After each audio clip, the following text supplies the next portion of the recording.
CPAM, 24 heures par jour, 7 jours sur 7. Une équipe de professionnels et de passionnés de la radio vous apporte le monde entier chez vous. Information, éducation, récréation, CJWI plus près de vous. Depuis Montréal, radiounion.com, la voix des communautés culturelles au Québec. CPAM. Maison AM. Les dimanches d'Asma? Les dimanches d'Asma, c'est quoi? Qu'est-ce que ça mange en automne? Les dimanches d'Asma? Un magazine sans prétention. Des infos parlées, de la musique, des analyses de l'actualité, des accords, des désaccords. Oh, rien de bien prétentieux, c'est Asma qui l'anime. Les dimanches, de 10 à 14 heures, votre rendez-vous chez vous sur le 14-10.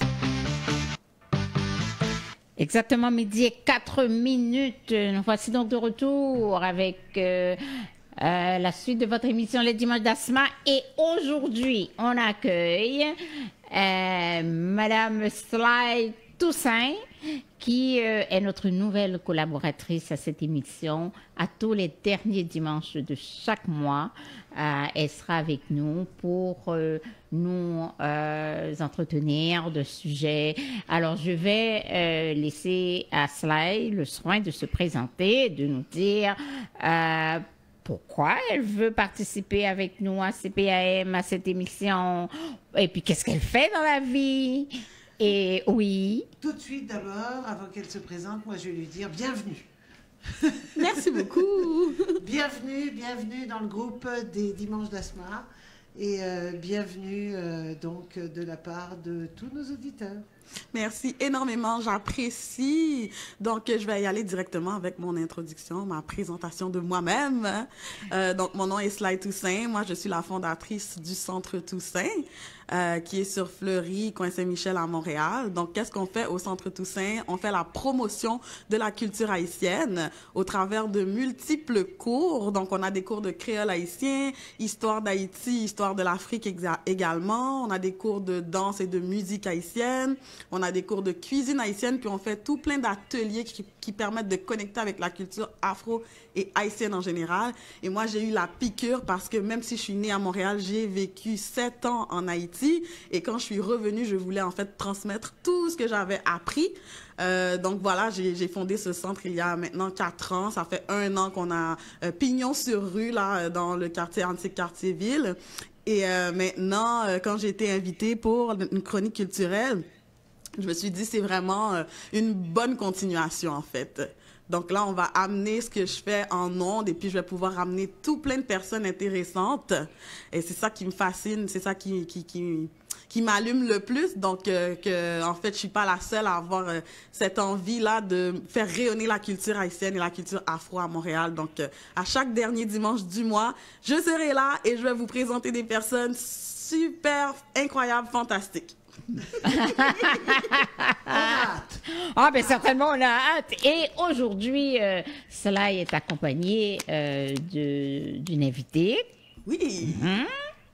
Qu'elle va nous présenter et l'invité va nous parler d'elle également. Alors, vas-y, Sly. Donc, je vais tout simplement laisser mon invitée, Cindy Charles, se présenter. Je vais vous lire sa biographie rapidement. Cindy Charles, c'est une jeune actrice, scénariste, réalisatrice d'origine haïtienne. Donc, elle est notamment connue pour son rôle principal dans la série télé Ainsi va Manu sur les ondes de TFO et en streaming sur unis.tv. Cindy est présentement en nomination au Gala Dynastie dans la catégorie actrice cinéma-télé de l'année et elle était aussi en nomination au 37e prix Gémeaux en septembre dernier. Ça, c'est fantastique. À un si jeune âge, en plus, je vous amène de la qualité, hein.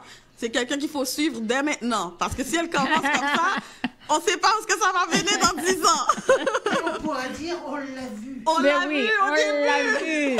Et elle est à CPAM. Exactement. Donc, elle a aussi scénarisé 2 2 épisodes d'Interstellar Ella et elle réalise présentement quelques épisodes pour la série jeunesse Sonny's Quest. Donc, elle n'a pas fini. Elle passe de actrice à scénariste et écoute, il n'y aura pas de fin. Alors là, j'ai fini de lire la biographie. Hein? Maintenant, au-delà de la biographie, est-ce que tu peux nous parler davantage de toi, s'il te plaît, Cindy? Et merci beaucoup d'être avec nous aujourd'hui. Oh my God, merci pour l'invitation. Mais là, tu as quand même donné mon résumé, là, c'est assez... en fait, oui, je m'appelle Cindy Charles. Comme tu as dit, je suis une jeune actrice, réalisatrice et scénariste. Je viens de Montréal, j'ai grandi à Repentigny. Je suis quand même assez impliquée dans la communauté, si on veut. Mon père, c'est Jean-Wesley Charles, polytronique.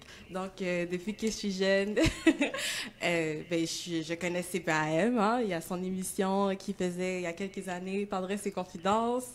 Donc, voilà. Je suis vraiment contente d'être avec vous aujourd'hui pour parler plus de ma carrière puis qu'on puisse échanger. Surtout que c'est sa première émission, fait que je suis vraiment honorée d'être là avec toi aujourd'hui. Ah, merci beaucoup. Alors, parle-nous un peu de ton parcours, un petit peu. Comment est-ce que tu es rentrée, en fait? Est-ce que tu as toujours aimé ça, être actrice, le monde du cinéma? Comment ça t'est venu, en fait? En fait, j'ai commencé quand j'avais 7 ans. Mais je dis commencer, j'ai eu la piqûre quand j'avais 7 ans. À l'école primaire, on avait des activités parascolaires. Puis, j'ai participé à une activité où on allait faire une pièce de théâtre à la fin de l'année. Puis, cette pièce de théâtre-là, j'avais un petit rôle où je jouais une grand-mère vraiment drôle. Puis, à la fin de la pièce, les parents ont vraiment ri. L'audience a vraiment ri. Puis là, j'étais comme, oh my God, tu sais, je fais rire les gens, mais j'ai pas le rôle principal ou quoi que ce soit. Puis, j'étais comme, c'est quelque chose que j'aime. Puis, avec les années, je savais que c'était ça que je voulais faire. À l'école, on avait aussi des sorties où on allait à Radio-Canada. Fait que je voyais un petit peu l'univers. À Radio-Canada, justement, on avait fait une chronique où on faisait la météo. Fait que moi, j'avais présenté la météo. Puis j'étais comme, OK, ça serait quelque chose que je pourrais faire pour de vrai. Puis, avec les années, c'est ça c'est toujours resté dans ma tête. Puis, quand j'ai eu environ 18 ans, j'ai commencé à faire de la figuration. J'ai fait de la figuration sur des émissions comme Toute la vie à Radio-Canada qui parlent de jeunes femmes enceintes qui sont dans la même école. Puis sur certains films québécois. Alors, je voyais vraiment ça prenait quoi, en fait, pour jouer devant la caméra. Puis en 2021, j'ai eu le rôle dans Ainsi va Manu. Alors, c'est vraiment à partir de là que toutes les belles choses que tu as présentées tantôt se sont vraiment... en découlé. Ouais. OK. Et puis, comment, en fait, tu as eu l'opportunité? Donc, je pense à plusieurs personnes qui sont en train de faire du théâtre à leur école secondaire, qui font peut-être des vidéos sur Internet, sur TikTok, sur Instagram. Ils veulent devenir connus. Mais comment est-ce qu'on fait pour, en fait, avoir un grand rôle comme ça, un breakout role? Puis, je pense que, si tu me l'as bien dit, c'est un des seuls rôles principaux avec un lead noir, en fait. Ça, c'est énorme au Québec. Oui, c'est vraiment gros. Je pense que ça prend beaucoup de patience, beaucoup de travail. J'ai fait des cours de acting pendant toute ma jeunesse. Je pense que ça m'a beaucoup aidé à comprendre comment développer un personnage, comment jouer devant la caméra, parce que aussi, j'aimais le théâtre, mais c'est en prenant les cours devant la caméra que j'ai réalisé que c'était différent la manière qu'il fallait jouer. Donc ça, c'est quelque chose de vraiment important parce que oui, tu peux avoir le rêve, mais il faut que tu saches comment bien travailler aussi. Donc, il y a ça. Puis aussi, juste s'inscrire à une agence. Essayer. Il y a plusieurs agences à Montréal qui accueillent les gens. Puis commencer avec la figuration, moi, je trouve ça vraiment super parce que tu es là sur le plateau, tu vois l'équipe technique bouger, tu vois les caméras, tu vois les prises. Donc, ça te met vraiment dans l'élément. Puis le reste, c'est juste d'auditionner. C'est un rôle, c'est jamais quand ça peut arriver. Hein. C'est vraiment la vie qui fait bien les choses. Donc, c'est juste de garder espoir, puis de vraiment croire en soi, puis de continuer à travailler tout le temps. Écoute, tu as amené un bon point. Tu as dit auditionner. Donc, est-ce que tu en as fait beaucoup des auditions dans ta vie avant d'obtenir ce rôle-là dans Ainsi va Manu? Je te dirais pas tant. Avant de faire Ainsi va Manu, j'avais pas vraiment fait d'audition, c'était beaucoup de la figuration, parce que là, il y a tout le système de l'UDA aussi, on pourra en parler. OK. Tantôt, l'UDA qui est l'Union des artistes, puis ils priorisent les gens qui ont déjà eu un rôle, parler, pas nécessairement un premier rôle, mais tu peux faire de la figuration puis dire 2-3 mots, puis là, ça t'ouvre des portes pour faire des auditions à plus haut niveau, si on veut. Mais pour Ainsi va Manu, c'était vraiment... on appelle ça un breakdown. Dans le fond, c'est une fiche où on dit quel genre de personnage qu'on veut, qu'est-ce que la production recherche. Puis moi, quand j'avais lu ça s'était passé sur Facebook, mais je me suis dit, ah, ben ça c'est moi, c'est le personnage que j'ai envie de jouer. Donc j'ai envoyé ma vidéo, ben, je me présentais, puis il y avait déjà un script, un scénario qui était envoyé. Donc j'ai filmé ça, j'ai envoyé à la production d'Ainsi va Manu, puis ensuite ils m'ont rappelé pour une audition en Zoom, parce que c'était pendant la COVID aussi. Donc, j'ai auditionné dans ma chambre avec mon petit téléphone. Wow! Puis, c'est ça, par la suite, ils m'ont rappelé. Puis aussi, noté, je savais que le rôle, je voulais avoir mes cheveux naturels. Puis j'avais des tresses 3 jours avant. 3 jours avant de faire cette audition-là. Fait que j'ai enlevé mes tresses, j'ai mis mes cheveux naturels. Puis je me suis dit, voilà, j'espère que ça va me donner des points, puis je pense que ça m'a aidé. Ça t'a aidé, tu sens? Ben, j'ai l'impression parce que je pense que Josiane Blanc, la réalisatrice, c'est une réalisatrice d'origine haïtienne. Elle a écrit, produit et scénarisé la série. Donc, je pense que c'est un petit peu ça qu'elle voulait aussi. Puis, en parlant avec elle, ben, ça l'a confirmé que c'était vraiment ça qu'elle recherchait aussi. Magnifique, c'est vraiment génial ça. En plus, de trouver un rôle comme ça qui te va à la perfection, je sais que dans d'autres cas, on aurait plutôt envie de faire le contraire. On aurait envie on va lisser les cheveux pour aller à l'audition, alors que toi, tu as fait totalement le contraire. Félicitations. Donc, est-ce que tu peux nous parler davantage de ce gros projet d'actualité-là, Ainsi va Manu, si tu veux, ou bien si jamais tu as un autre grand projet sur lequel tu travailles présentement, est-ce que tu pourrais nous en parler, s'il te plaît? Oui, je vais parler d'Ainsi va Manu pour commencer. En fait, Ainsi va Manu, ça parle de Manuela, une jeune fille de 16 ans qui habite avec son petit frère et sa mère à Toronto. Puis, il y a un petit problème qui se passe dans le logement où elle habite dans un appartement. Le propriétaire veut les investir pour... en fait, c'est la gentrification qui prend place. Dans le fond, on appelle ça la rénoviction, donc rénover et évincer les locataires pour augmenter les prix par la suite. Puis Manuela, à son jeune âge, elle veut combattre le système, puis essayer de changer les choses. Donc, on voit un peu son parcours là-dedans à travers ses amis et puis sa famille. Donc, voilà. Puis la saison 2 qui sort bientôt.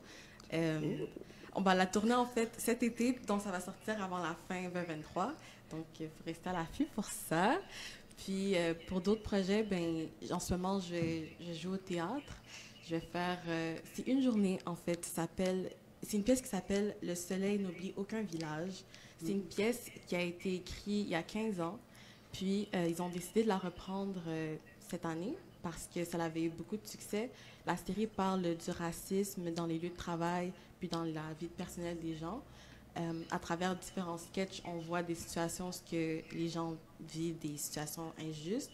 Puis, qu'est-ce qui est intéressant avec cette pièce-là, c'est que le public peut intervenir.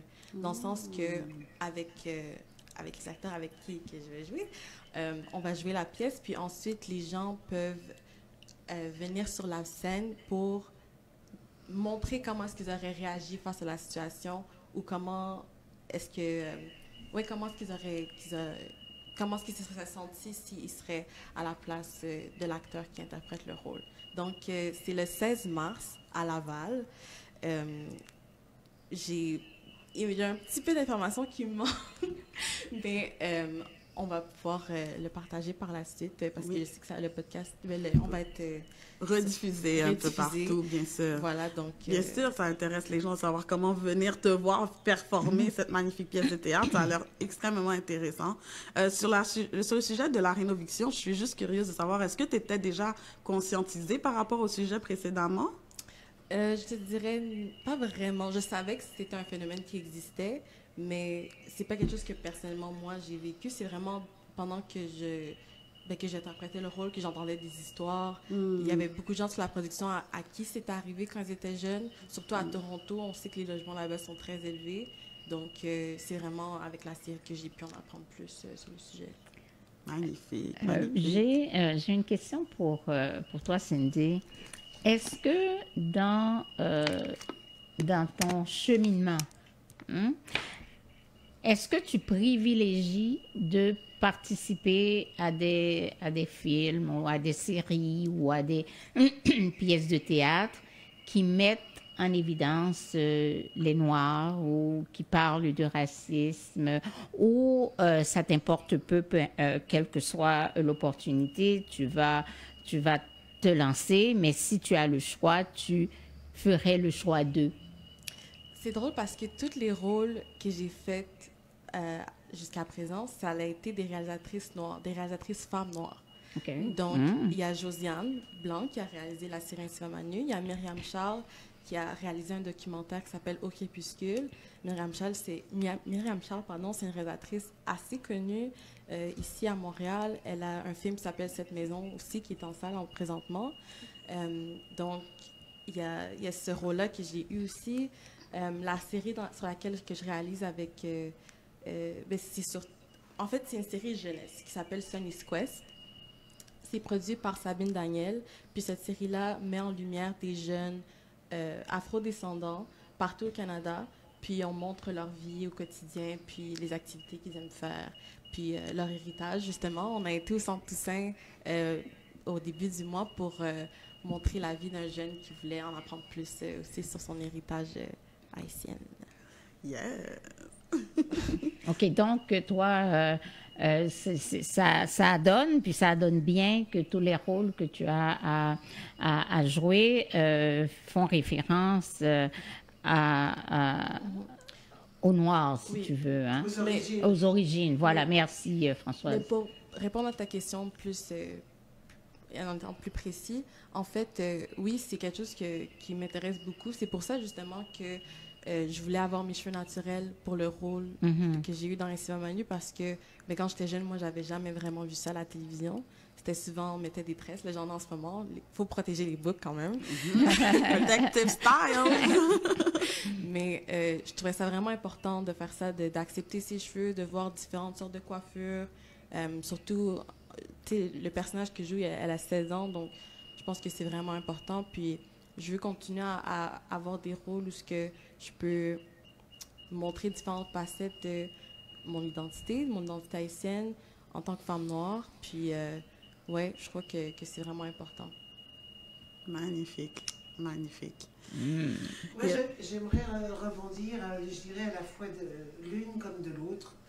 Déjà, on en a parlé sans vraiment trop en parler, ce Centre Toussaint. Oui. Donc j'aimerais, c'est pas que Cindy, mais justement le fait de se retrouver au Centre Toussaint. Le Centre Toussaint, c'est Centre Toussaint. Exactement. C'est comme ça qu'on l'appelle, d'accord. Oui. Que je ne fasse pas d'erreur. Donc le Centre Toussaint, mis à part le regroupement que tu as fait tout à l'heure, de dire il y a ça, ça, ça et ça, ouvert à tous?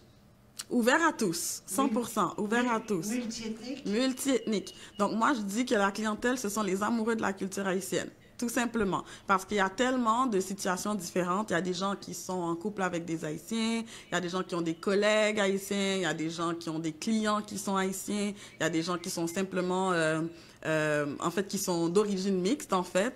Beaucoup. Il y a des gens qui sont adoptés, qui veulent en connaître davantage sur leur culture. Puis il y a beaucoup de gens qui sont simplement curieux des autres pays, des autres cultures, des autres langues. Alors, c'est vraiment l'endroit pour venir connecter avec la culture haïtienne. D'accord.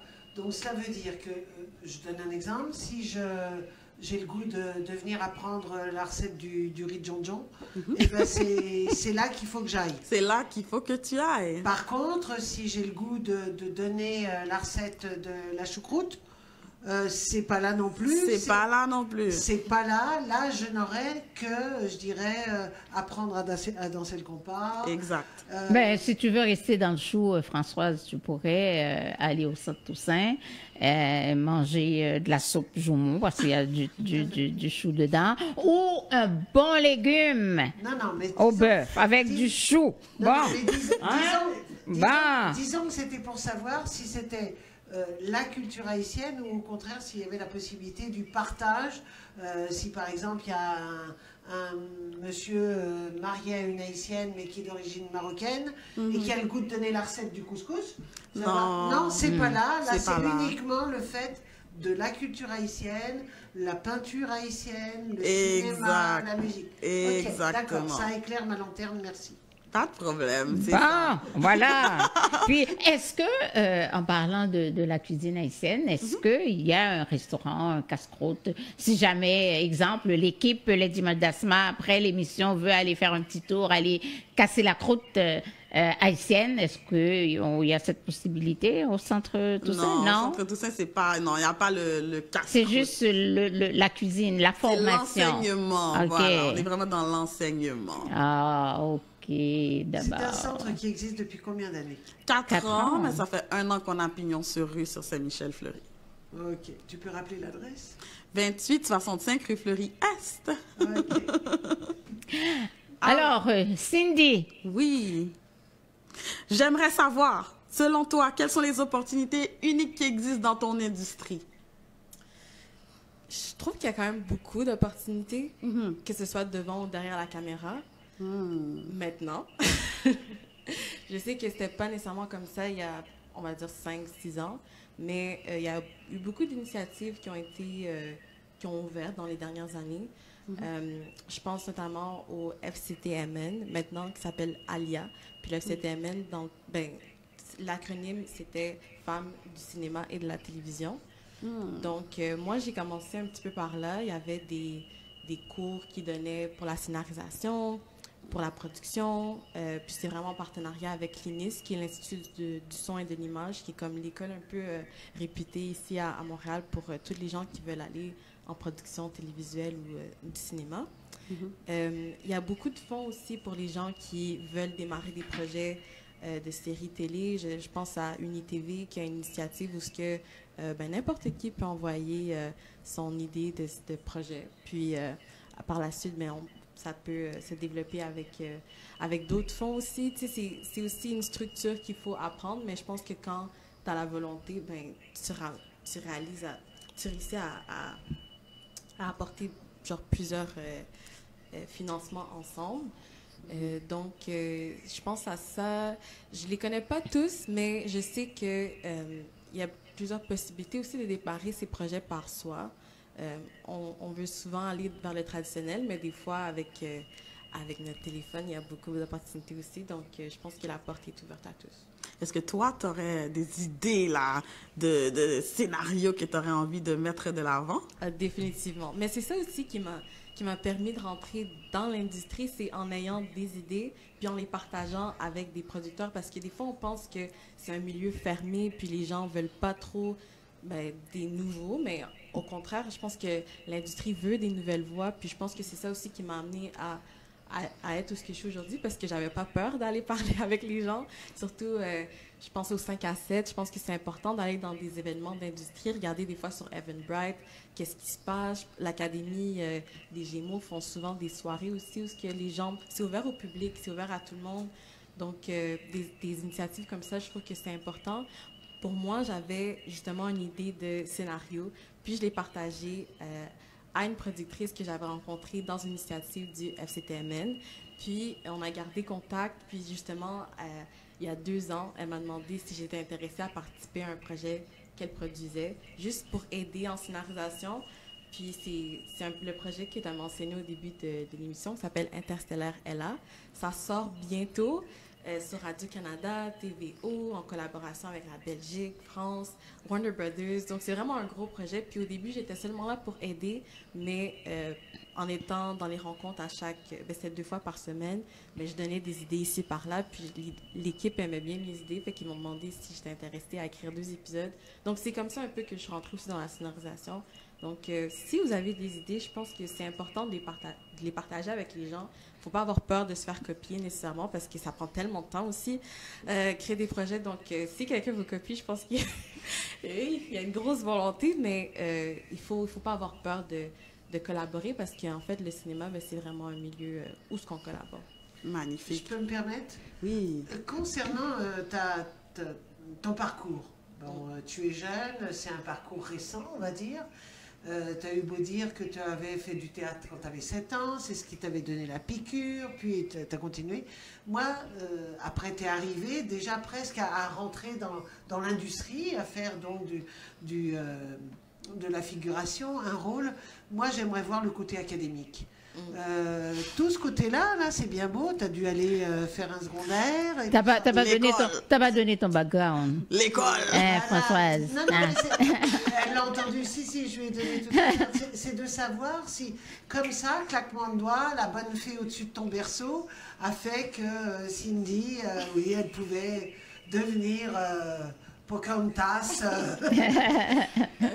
Bon, J'aimerais savoir, parce que qu'on le veuille ou non, tu as parlé tout à l'heure de l'Union des artistes, ça c'est encore autre chose, mais avant, tu as des conservatoires, le cinéma je connais moins, je connais plus le théâtre, mais des choses comme ça, enfin je te laisse. moi, en fait, pardon. Je lui en bouche. Françoise, oui, justement. Voilà. Non, mais Et puis c'est Alors, la pause. Cindy. Exactement. Donc, si vous voulez la réponse, ça va être tout à l'heure. Exactement, après la pause. À tout à l'heure, restez là. Je sais que vous ne bougez pas, comme c'est Restez l'heure des dimanches d'assoir.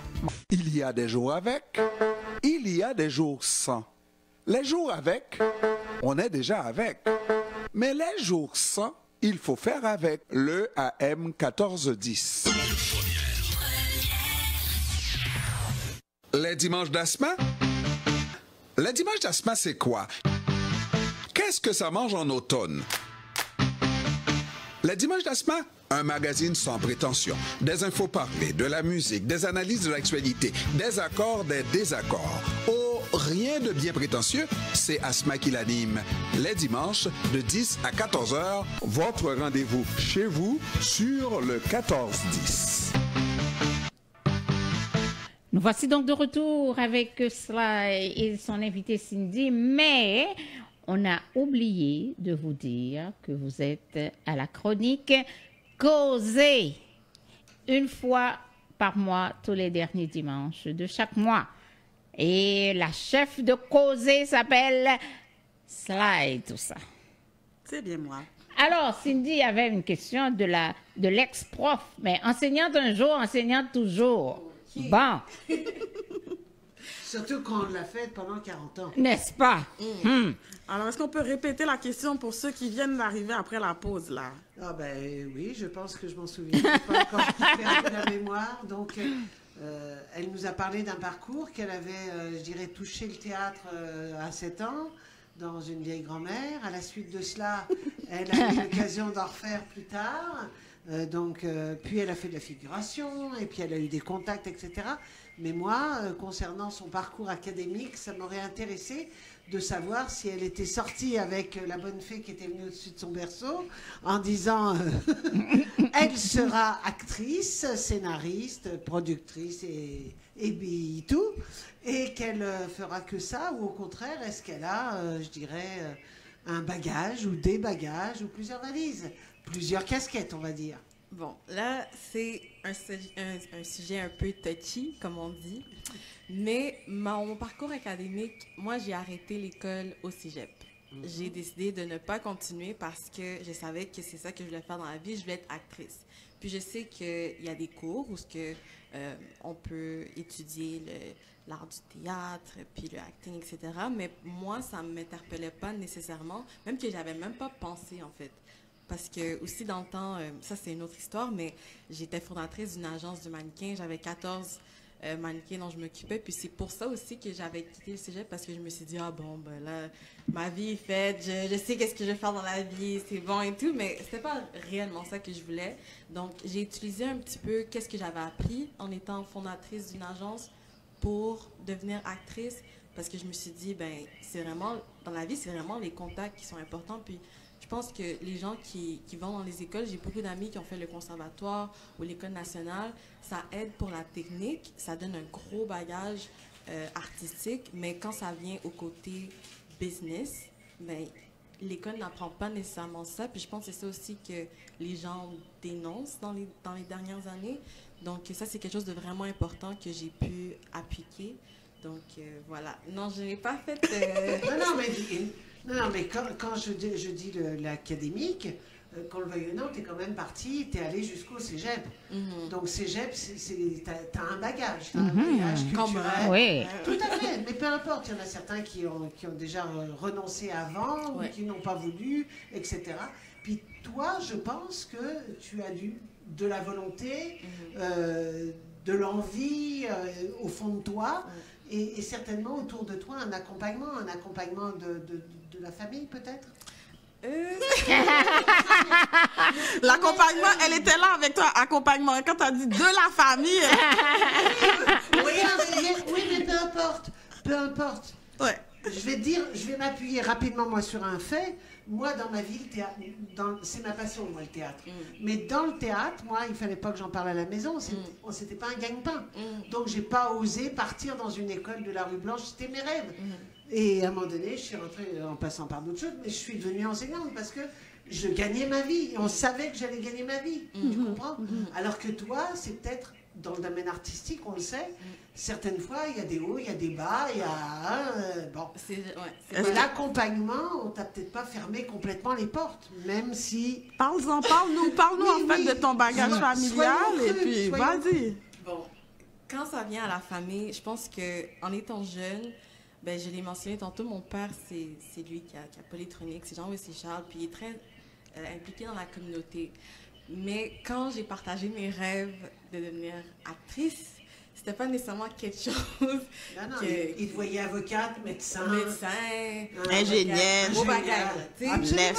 Fait que c'était pas quelque chose, comme j'ai dit, qui voyait pour moi, mais quand il a vu mon ambition, puis il a vu que je travaillais pour, puis je lui ai dit, j'ai vraiment dû avoir des discussions avec lui, à dire, papi, c'est ça que je veux faire dans la vie, puis je sais que je peux réussir si je mets les efforts pour.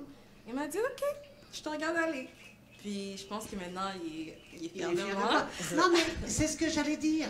Il a vu, enfin, peu importe, mais il a dû, et puis moi je le sens, ta volonté.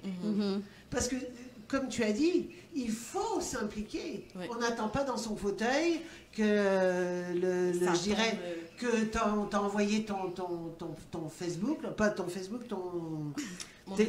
Oui. Ton livre, là, je sais plus comment. Bah, t'as compris, maintenant c'est plus ça non plus. Mais disons qu'il n'a pas vu que tu étais en train d'attendre dans ton fauteuil. C'est ça. Tu as de la volonté. Exact, à 100%. Écoute, je vais enchaîner sur une autre question, justement. Donc, on a parlé des opportunités. J'ai vraiment aimé ça que tu as mentionné, en fait, les opportunités derrière la caméra également, parce que quand on pense à cinéma, on veut tous être le grand, avoir le grand rôle. Et puis main character energy seulement qu'on veut. Mais en fait, on peut briller dans tellement d'autres aspects du cinéma. Donc, j'ai apprécié que tu as amené ce point-là. Il y a aussi le point du réseautage. Et ça va être vrai dans tous les milieux. C'est super important. C'est qui tu connais, l'impression que tu fais sur les gens. Ça compte, ça compte, ça compte. On ne le dira jamais assez. Moi, ça m'étonne de voir une jeune qui parle de 5 à 7. Je veux dire, moi, la première fois que j'ai assisté à un 5 à 7, j'étais en fin université. OK? J'avais pas le choix. Les gens me disaient, ah, t'étais pas là. C'est pour ça que je suis allée. Mais tu sais quoi, on parlait de famille tantôt, puis il faut que je le mentionne aussi parce que j'ai une famille quand même d'entrepreneurs. Il y a ma soeur qui a sa compagnie, elle vit au Mexique, de sa compagnie, tu vois. Mais quel âge? 33 ans. OK. Voilà. C'est ça aussi. Hein? Oui, mais vous aviez un gène, je pense qu'il y a eu une piqûre. Oui, vraiment. Il y a eu une piqûre de l'entrepreneuriat dans ma famille. Puis c'est vraiment la personne qui m'a supportée le plus. Dès que j'avais 7-8 ans, puis je lui ai dit que je voulais être actrice, elle a dit, ah ouais, tu es actrice, OK, on va faire une liste de toutes les choses, les étapes en fait que tu vas devoir entreprendre pour que ce rêve-là se réalise. Parce que si tu veux quelque chose dans la vie, ben tu peux, il faut juste travailler. Que tu travailles pour. Redis-le. Si tu veux quelque chose dans la vie, tu travailles pour. Non, parce que ça, c'est pareil, enfin. Oui, le Centre Toussaint, pour moi, des jeunes qui débarqueraient chez toi au Centre Toussaint, pour moi, c'est ça aussi. Il faut que tu te battes. Ça ne viendra pas tout cuit dans la bouche. Jamais. Okay. Jamais. Je suis contente. Donc, est-ce que tu peux nous parler des obstacles, peut-être, que des personnes qui voudraient intégrer ton industrie pourraient rencontrer? Parce que, justement, toi, tu l'as! Mais il peut y avoir beaucoup d'obstacles pour avoir de toutes sortes. Ça peut être... Oh my God. Mais ça peut être... penser que l'industrie va t'accueillir d'une certaine manière, puis c'est pas ça. Avoir des faux espoirs. Un projet qui tombe à l'eau. Ça peut être... ben, l'obstacle... Moi, je pense que les obstacles viennent principalement de la personne, l'idée qu'elle a de elle-même, penser que tu n'es pas capable, ben, lâcher prise, penser que l'âge aussi, c'est un obstacle, tandis que vraiment pas. Surtout aujourd'hui, ben, on sait que le contenu télévisuel et cinéma, c'est quasiment infini. On pourrait même pas regarder tout ce qu'il y a de disponible à la télévision. Donc, il y a de la place vraiment pour tout le monde. Puis aussi, avant, je pense qu'un obstacle, ben, c'était de penser que ben, s'il faut être une grande actrice, ben, c'est à Hollywood qu'il faut aller. Puis maintenant, on sait qu'avec notre téléphone, ben, on peut filmer des auditions, puis tu peux être à Montréal, puis te retrouver en France, en Chine, n'importe où ce que tu veux être dans le monde, ben, je pense que tu peux y arriver. Je pense pas nécessairement qu'il y a d'obstacles. Je pense que j'en suis la preuve. Ben, j'essaie aussi de briser les barrières le plus possible, que si on veut, on peut. Magnifique, j'adore tellement ça. Est-ce que, comment toi, tu penses que les grands acteurs de ton industrie pourraient mieux soutenir les communautés noires spécifiquement? Sinon, aussi, quelles mesures tu penses qu'ils pourraient prendre pour vraiment créer un paysage qui est plus équitable, plus inclusif? Parce que je trouve qu'on est encore dans le « Ah, c'est la première fois qu'on a un lead character noir, c'est la première fois qu'il y aura une émission où il y a une famille haïtienne qui est représentée. » Beaucoup de premières fois. Donc, selon toi, qu'est-ce que tu vois? Moi, je dirais qu'ils devraient prendre plus de risques. Je pense que encore aujourd'hui, il y en a qui ont peur de prendre des risques, de mettre... Moi, mon rêve, là, genre, prochainement, j'aimerais voir 2, 3 femmes noires dans une même série interagir ensemble, des femmes noires différentes, parce que, oui, j'ai beau avoir un rôle principal, mais je peux pas représenter toutes les femmes noires. J'ai une fille de 16 ans, une fille de ta génération, admettons, ben, elle aimerait... je pense que toi aussi, t'aimerais savoir quelque chose comme Girlfriend. Exactement! You know? Elle me comprend, ma fille! Elle sait ce que je veux voir! Oui! Donc, je pense que ça serait intéressant, juste montrer qu'on est des personnes à part entière aussi. Donc, moi, ça serait de s'intéresser à plus de types de personnes. Puis, en étant derrière la caméra, je vois que c'est possible aussi en scénarisation, en production. C'est des gens qui prennent les décisions. C'est pas... on voit les Radio-Canada, les ci, les ça, mais il y a vraiment des gens derrière qui peuvent faire ces décisions-là. Fait que je pense que c'est une question d'ouverture d'esprit. Magnifique. Tu parles de questions d'ouverture d'esprit. Oui, de la part... est-ce que tu parles de la part de ceux qui veulent, des Noirs qui veulent être à la télévision ou au cinéma, ou une ouverture d'esprit de la part des producteurs, des scénaristes ou de l'industrie elle-même? Parce que j'imagine qu'il y a plus qu'un Noir ou qu'une Noire à se présenter ou à envoyer son scénario, je sais pas, là. Mais on ne les voit pas vraiment.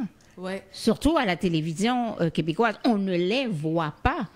Je pense que le problème vient en fait des diffuseurs, parce que c'est vraiment eux qui décident qu'est-ce qui passe sur les chaînes. Les producteurs noirs, il y en a quand même des acteurs noirs, des scénaristes noirs un petit peu moins. Mais à la fin de la journée, c'est vraiment le diffuseur qui donne le go. Fait que je pense que c'est plus une ouverture d'esprit pour eux. Je pense que des fois, ils ont peur parce qu'ils se disent « Ah, les gens en région vont pas pouvoir connecter avec les personnages. » Ben, c'est mal pensé parce que si on veut que les gens en région aient un contact avec la diversité du Québec, faudrait aller vers eux. Ils peuvent pas venir à Montréal pour dire « Ah, il y a un petit noir ici, mais il faut les amener chez eux, que ce soit par la télévision ou par le théâtre ou par... Peu importe. Ça sert aussi la télé, ça sert à voyager. Même si c'est pas leur réalité, ben, je veux dire, moi, je regarde des émissions de gens riches et célèbres et je suis pas riche et célèbre. Ben voilà. Ça me fait voyager, ça me permet de comprendre, de vivre une réalité qui est autre que la mienne. Donc, il y a ça aussi. Surtout qu'en ce moment, là, je rebondis sur les émissions, mais c'est vrai qu'autant les émissions, les films, les feuilletons, etc., on n'en a peut-être pas avec la communauté noire qui est réelle. Mais par contre, avez-vous remarqué toute cette pub excessive? Enfin, quand je dis excessive, c'est pas que je reproche, au contraire. Mais d'un seul coup, là, depuis ces 3-4 dernières années, on voyait pas. On voyait pas d'Asiatiques, on voyait pas de Noirs. Puis là, d'un seul coup, on voit les familles, les enfants dont on sert. Dans les cours de récré, aussi bien pour tel produit de collation, exact. Tel produit de... Là, je repense, c'est ridicule, mais je repense à cette jeune femme concernant la serviette Poise. Hein? Mais que là, c'est ça. Uh-huh. Elle joue dans son... Et puis elle fait... Bon, d'un seul coup, là, tout arrive. Et c'est là que je dis excessif. Comme je le redis, c'est pas excessif, je veux pas le voir, c'est pas ça. Mais d'un seul coup, boum, boum, boum, boum, boum, on en a plein. Dans la cuisine. Mais c'est dans... Oui. C'est les quotas qui doivent cocher. Ouais. Ben oui, ben... Vas-y, dis-le. Oui, Ben oui. oui, c'est vraiment dans des fiches de production, ben il faut qu'il y ait des personnes en minorité. Là, ces dernières années. Ouais. Mais avant, on les avait, mais on les montrait pas. Ouais. Et c'est ça que je trouve catastrophique. Un point que j'aimerais mentionner par rapport au projet, parce qu'il y en a aussi des projets où on voit des personnes noires qui sont peut-être pas nécessairement le personnage principal, mais je pense qu'il y a un changement dans les dernières années, je pense qu'on le ressent un peu, mais qu'est-ce qui est important aussi, c'est que c'est que l'audience doit visionner les projets où ce qu'il y a les personnes noires, parce que c'est ça en fait qui donne un feu vert aux diffuseurs de dire ok, ben, parce que Ça marche, en fait. ça marche. Ouais. Parce qu'à la fin de la journée, c'est du Si business. personne les regarde, ben voilà, ça va Ben, juste plus se reproduire. Oui, mais je m'excuse, hein, si on reste dans ce raisonnement-là, là, on n'ira pas plus loin. On va faire un petit pas, peut-être chaque 4 ans, chaque 5 ans. Non. Les gens, ils vont pas regarder la première série. Exemple, moi, quand je suis arrivée ici au Québec, il y avait la série La Petite Vie. La première émission... Oh oui, je sais, on est en train de la reprendre. La première émission que j'ai regardée, je comprenais absolument rien. Ça ne me parlait pas. Puis d'autant plus, c'était un langage... bon, bref. Voilà. Ouais, voilà. Bon, ben, bon. Ça ne me disait absolument rien. J'essayais d'écouter une deuxième. Bof. Mais, au fur et à mesure que je l'écoutais, que je comprenais, je m'amusais à l'écouter. C'était de l'immersion. Et ben voilà, j'ai fait de l'immersion. Donc, ça va être ça en région. La première série, oh, mais c'est qui ça? De noir? Ben, c'est quoi ça? La deuxième émission, ah, ben oui, elle est pas si pire. Lui, il est pas si pire. Et puis, ils vont finir par comprendre, par adopter, et puis par écouter, à être fidèle à écouter l'émission. Mais si on dit, ben, il faut présenter à ceux qui écoutent, ben, c'est parce qu'il y a un proverbe, oh là là, il y a un proverbe, un passage biblique, c'est rare que je fais ça, qui dit, on n'a pas de mérite à aimer ceux qui nous aiment. Mais c'est la même chose. Vous projetez des séries avec des Noirs, mettons à Montréal. Ben, ça fait quoi? Montréal, il y en a plein de Noirs. À chaque coin de rue, tu rencontres un Noir. Les gens rencontrent des Noirs, puis ils connaissent les Noirs, puis ben, ils travaillent avec les Noirs.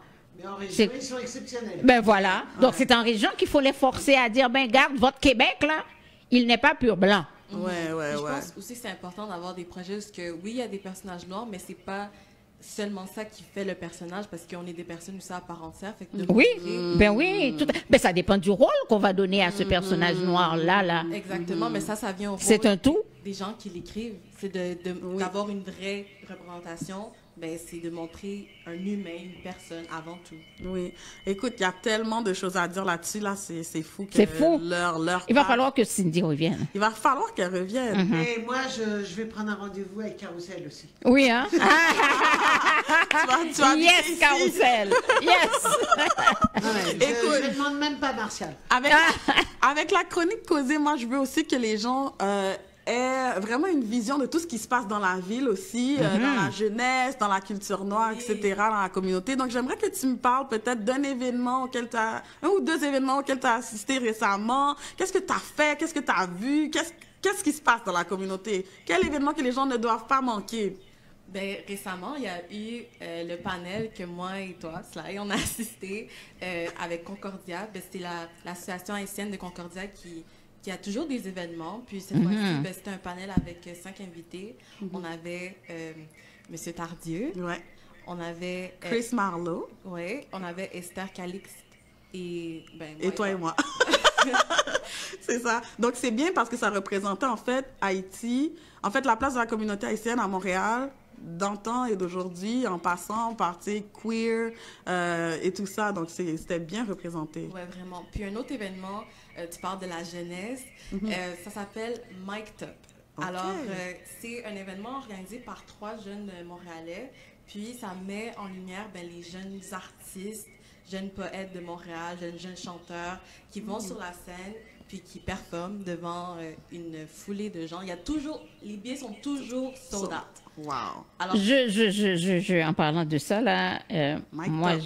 je les veux, hein, ces jeunes artistes-là, parce que T'inquiète. c'est bon causer. Alors, Slide, tu me dis, c'est causer? Ah oui, c'est Récoso, j'ai Récosé pour où, Asma? C'est pas pour ça qu'on m'a invité? Parce que les jeunes artistes québécois d'origine autre, surtout haïtiens, africains et puis latinos, on en veut. il y en a. Oui. OK. Écoute, j'ai 2 petites questions pour toi. Rapidement. Donc, c'est fire question. OK? I'm ready. Numéro 1. J'ai réussi malgré, complète. Malgré ma peur, malgré Oh. ma couleur de peau. Oh! Ah. J'adore. Là, j'ai un petit pot.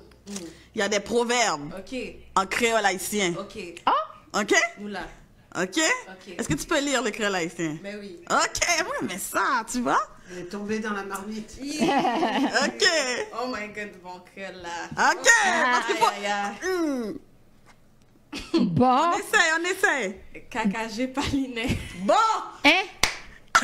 J'ai pas. KKG Palinette. Ah, ben oui, je connais. Oh. Qu'est-ce que ça veut dire selon toi? Mais...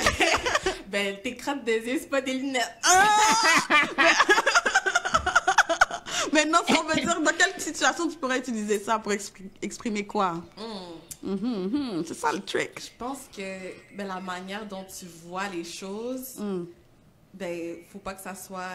comment dire ça proprement? Non, vas-y. Faut que ta vision des choses soit claire. Qui dit mieux? Qui dit mieux? Asma? KKG Palumière. Palinette. Oui, Palinette. C'est pour que tu puisses bien voir, il faut enlever. Ce qu'il y a dessus. Ouais. Faut enlever. Éclaircir tes verres. Enfin, Eh oui. moi, c'est comme ça que je l'aurais vu. Éclaircir tes verres. Alors, les KKG, ça peut être aussi bien de panette. La lunette est sale. Eh oui. KKG Palinette, ça veut dire que tout ce qui brille n'est pas de l'or, OK? Parce que tu vois, KKG, ça se retrouve là. Comme tes lunettes, ça se retrouve là, OK? Donc, ça veut dire que c'est pas parce que c'est là que l'un est l'autre. Tu vois, même s'ils ont la même position et tout, mais l'un et l'autre n'ont absolument pas les mêmes fonctions. Ben, Donc, il y a ça aussi comme... J'ai tendance à contester, mais je ne contesterai pas. Moi non, c'est Écoute, mais tous les proverbes, ils ont plusieurs sens, OK? C'est Donc, correct. voilà. Donc, ça peut être ça. Donc, avant de partir, Cindy, est-ce que tu as un mot de la fin pour nous? Écoute. Premièrement, merci de m'avoir invitée. D'être ta première invitée. Je suis vraiment honorée. Je suis vraiment contente d'être ici. Pour un mot de la fin, je pense que je l'ai dit souvent pendant l'épisode, mais juste croire en vos rêves. Peu importe les obstacles que vous pensez qui sont devant vous, il n'y en a pas. Donc, continuez à travailler fort puis à croire en vous. OK, j'aime ça. Mais c'était vraiment bien, Cindy, j'ai vraiment apprécié. Même sur le panel aussi, c'était la même chose quand tu as parlé des cheveux naturels, quand tu as parlé de ton parcours, quand tu as parlé de ta famille. Tout ça, ça a été super édifiant. On aurait pu rester là, en parler des heures et des heures et des heures. Donc, justement, tu n'as pas le choix de revenir. Tu n'as pas le choix. Non, tu n'as pas le choix. Tu n'as pas le choix. Et... on a encore 5 minutes. Oui. Mais moi, tu veux créole encore? Je te demandais, est-ce qu'on en ferait un autre? On en fera un autre. Vas-y donc. Vas-y. Je vais essayer de Brasse bien. bien brasser là. On va aller. Hein? aller au fond. Oui. Il reste un- Elle est brave, elle va au fond. Oui, c'est ça. Ben, en fait, on voit ça dans la personnalité Ben de Cindy. oui. Hein? Des fois, ce sont des petites choses. Mais Cindy, Ah, regarde. pourquoi tu Cindy, recules? regarde l'affaire Mets comme ça. tes lunettes, Comme Cindy. ça. Regardez son visage. Ben, OK, ça bon, les auditeurs, excusez mon créole si c'est pas bon. Pas venu pour moi, tant pis. Non, bye, coûte moins ou joindre pied. Non, bye, coup de poing. Non, bye, coup de poing ou jouer le coup de pied. Bon!